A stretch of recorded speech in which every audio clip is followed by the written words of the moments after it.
भारत में अघोरी और नागा साधु दो ऐसे धार्मिक संप्रदाय हैं जिनकी पहचान उनकी रहन सहन, तंत्र मंत्र और साधना के तरीकों के कारण होती है। इन दोनों संप्रदायों का अपना एक अलग ही संसार है जो सामान्य लोगों की समझ से परे है। यह दोनों समुदाय भारतीय संस्कृति के भीतर एक रहस्यमयी और चुनौतीपूर्ण पहलू हैं जिन्हें समझने के लिए इतिहास, धर्म और दर्शन का गहराई से अध्ययन करना पड़ता है। तो आइए जानते हैं अघोरी और नागा साधुओं के जीवन की यात्रा में क्या होता है। अघोरी साधु भारतीय तंत्र मंत्र और तांत्रिक साधना के पथ पर चलने वाले साधु होते हैं जो विशेष रूप से शिव भक्त होते हैं। अघोरी शब्द अघोर से आया है जिसका मतलब घोर नहीं, अर्थात जो किसी भी चीज से नहीं डरता, जो किसी भी सीमा को स्वीकार नहीं करता और जो सर्वव्यापी है। अघोरी साधु अपनी साधना के दौरान मृत्युदाह संस्कार और अन्य घृणित कार्यों से जुड़ी गतिविधियों को अपनाते हैं। उनका विश्वास है कि इस दुनिया में सब कुछ शिव की इच्छा से है और प्रत्येक चीज को उसी के स्वरूप में देखा जाना चाहिए। अघोरी साधु अपने जीवन में ब्रह्मा, विष्णु, महेश के रूपों में मानते हैं, लेकिन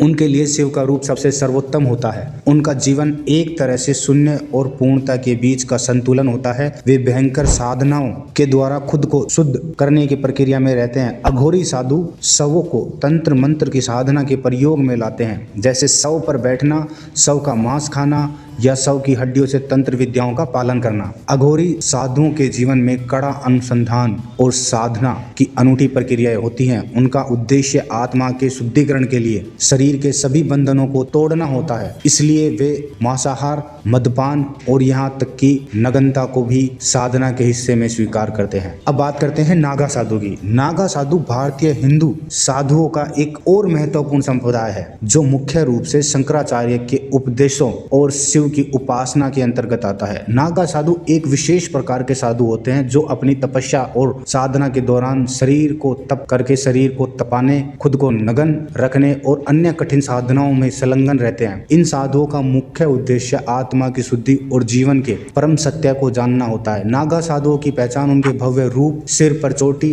और शरीर पर राख लगाने से होती है। वे नंगे शरीर में रहते हैं और उनके शरीर पर वासना, सांसारिकता और भोग की कोई जगह नहीं होती। ये साधु अपनी सभी इच्छाओं और भोगों का त्याग करते हैं और भूतपूर्व आनंद की बजाय आत्मा से परमात्मा सत्य की खोज करते हैं। नागा साधुओं की जीवन शैली काफी कठोर होती है। वे जीवन के हर पहलू को त्यागने के लिए प्रतिबद्ध होते हैं। वे बहुत कठिन साधनाएं करते हैं, जैसे पर्वतों पर तपस्या, ध्यान और समाधि। नागा साधु आमतौर पर कुंभ मेले जैसे आयोजन में नजर आते हैं, जहां वे अपनी शक्ति, साधना और ध्यान में सिद्धि प्राप्त करने के बारे में चर्चा करते हैं। अघोरी और नागा साधु दोनों की जीवन शैली, साधना और विश्वास में कुछ महत्वपूर्ण अंतर होते हैं। जैसे उनकी जीवन शैली क्या होती है। अघोरी साधु मृत्यु, शवों और तंत्र मंत्र के जरिए अपनी आत्मा के शुद्धिकरण की प्रक्रिया में रहते हैं। वहीं नागा साधु जीवन के भौतिक सुखों का त्याग करके अपने शरीर और आत्मा की शुद्धि में लीन रहते हैं और अधिकतर नंगे रहते हैं। साधु और अनुष्ठान। अघोरी साधु तंत्र मंत्र के जरिए देवताओं की पूजा और सिद्धियां प्राप्ति करते हैं, जबकि नागा साधु ध्यान, योग और शस्त्रों के ध्यान के जरिए आत्मा की शुद्धि में लगे रहते हैं। समाज से संबंध। अघोरी साधु अक्सर समाज से दूर रहते हुए अपना समय समाधि, तंत्र मंत्र और साधना में बिताते हैं, जबकि नागा साधु अधिकतर सामाजिक आयोजनों में भाग लेते हैं, खासकर कुंभ मेले जैसे अवसरों पर। जैसे अभी जो कुंभ मेला चल रहा है उसमें बहुत सारे नागा साधु आपको देखने को मिल जाएंगे जो वहां पे आए हुए होंगे। वो अपने ज्ञान का प्रचार प्रसार करेंगे। अघोरी की कड़ी तपस्या।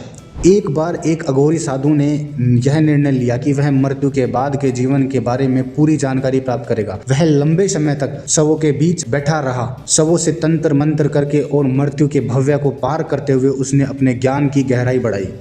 एक अन्य कहानी में नागा साधु ने गंगा किनारे ध्यान की गहराई अवस्था में प्रवेश किया। सालों तक उसने गंगा जल से शरीर को स्नान करके और ध्यान किया। उसका उद्देश्य सिर्फ मोक्ष प्राप्त करना था। वह समाज से दूर रहता था और उसकी तपस्या ने उसे अद्वितीय शक्ति और ज्ञान दिया। अब पूरी वीडियो का निष्कर्ष है, जो अघोरी साधु होते हैं और नागा साधु होते हैं उनकी जीवन शैली आपने देख ली, उनके दोनों के डिफरेंस आपने देख लिए। और अगर ज्यादा डिफरेंस देखना है तो अभी आप कुंभ मेला चल रहा है उसमें भी जाके देख सकते हैं। अब इन दोनों का निष्कर्ष सीधा सा निकलता है। अघोरी और नागा साधु दोनों ही अपने साधना के तरीके और जीवन शैली के कारण अद्वितीय हैं। उनका जीवन पूरी तरह से त्याग और तपस्या से भरा हुआ होता है। वे शारीरिक और मानसिक रूप से सशक्त होते हैं क्योंकि वे किसी भी प्रकार की भौतिकता से दूर रहते हुए आत्मा की शुद्धि में में लगे रहते हैं। इन दोनों साधु समुदायों के जीवन में गहरी आत्मिकता है और वह यह सिखाती है कि सांसारिक वस्तुओं का त्याग करके ही वास्तविक सुख और शांति की प्राप्ति की जा सकती है। आज की वीडियो के लिए इतना ही, मिलते हैं किसी नेक्स्ट वीडियो में। अगर वीडियो अच्छा लगा हो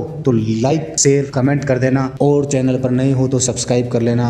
मिलते हैं किसी नेक्स्ट वीडियो में।